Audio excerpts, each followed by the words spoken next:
이런 어려운 상황에서 그리스도인으로 살아야 하는 여러분에게 해줄 수 있는 말은, 그리스도교는 항상 이런 어려움 속에 있었다는 거예요.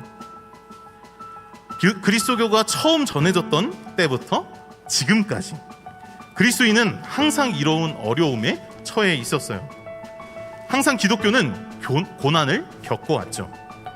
그러나 진정한 그리스도인들은 고난 속에서도 항상 믿음을 지켜왔어요. 그러니 이 믿음이 우리에게까지 전해져 내려온 것 아니겠어요? 우리는 오늘도 우리의 믿음을 지켜야 해요. 오늘 본문 역시 초기 기독교인들의 어려운 상황을 전해주고 있어요. 오늘 본문은 바울이 고린도 교회에 보내는 편지 고린도전서예요. 본문을 읽어보면 이 당시 믿는 사람들이 어떤 상황이었는지 알 수 있거든요. 바울이 주장하고 싶은 바는 뭐겠습니까? 죽은 자의 부활은 있다. 뭘 보면 알 수 있느냐? 바로 그리스도의 부활 때문이라는 거예요. 그리스도께서 먼저 부활하셨기에 우리도 부활한다는 거죠. 마치 추수가 시작되듯이 그리스도께서 첫 열매가 되시고 그 다음 열매인 그리스도 안에서 죽은 사람들 같이 부활할 거라는 거예요.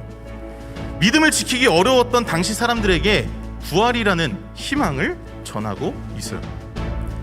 그런데 본문 당시에만 이 부활이 중요한 게 아니에요. 오늘을 사는 우리에게 여전히 부활은 중요합니다. 우리 그리스도인을 부활의 증인이라고 할 만큼, 우리 그리스도교를 부활의 종교라고 할 만큼 부활은 그리스도인에게 있어 핵심 교리예요. 오늘 본문의 고백과 같이 부활이 없다면 우리가 믿는 것은 헛된 것입니다.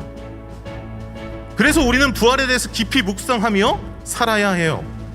이 믿음을 지키기 어려운 시기에 부활이 우리에게 희망이기 때문이죠. 그리스도의 부활이 있기에 더는 죄의 지배를 받지 않고 왕이신 하나님의 통치를 따를 수 있게 되었고 영원한 생명으로 건져졌다는 거예요. 그렇기에 부활은 우리에게 가장 기쁜 소식이며 이 믿음을 지키기 어려운 시대 속에서 우리의 희망이에요. 우리는 부활을 묵상하며 살 때 이 믿음을 지키기 어려운 환경에서도 믿음을 지킬 수 있어요.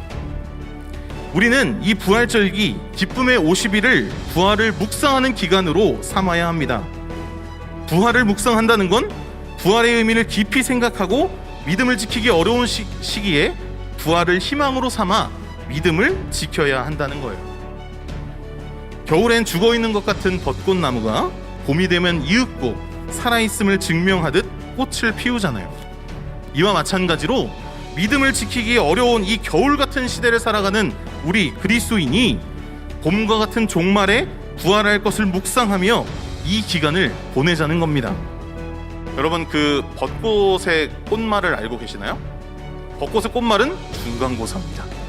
이게 그 벚꽃이 필 때쯤 되면 항상 이 중고등학생들이 이 중간고사 기간을 겪고 있어서 이런 우스갯소리가 있는데요. 그런데 부활주일은 교회력에 따라서 매번 물론 달라지지만 부활절기는 항상 이 벚꽃이 피는 이 시기에 걸리게 되거든요. 그래서 여러분에게 제안합니다. 우리 한수망 청소년 공동체 안에서 이 벚꽃의 꽃말을 부활로 생각하는 건 어떨까요? 굳이 벚꽃이 아니어도 좋아요. 생명이 소생하는 봄에 부활절기를 맞이하는 우리는 이 피어나는 생명을 보며 부활을 묵상하는 거예요. 아직 다 지지 않은 벚꽃을 보거나 아무것도 없던 나무나 땅에 파릇한 새로운 잎이 피어나는 걸 본다면 우리를 죄의 문제에서 완전히 건져주신 예수님의 부활, 우리가 종말에 맞이하게 될 부활을 기억해 보자고요. 그렇게 한다면 이 부활절기에 부활의 의미를 아는 우리는 기쁨으로 이 시기를 보낼 수 있게 될 것이며, 그리고 또한 계속 부활을 묵상하며 믿음을 지키기 어려운 상황에서도 믿음을 지킬 수 있게 될 거예요. 하나님께서는 우리가 이 부활의 의미를 깊이 묵상함으로 오늘도 믿음을 지켜내기를 원하고 계십니다.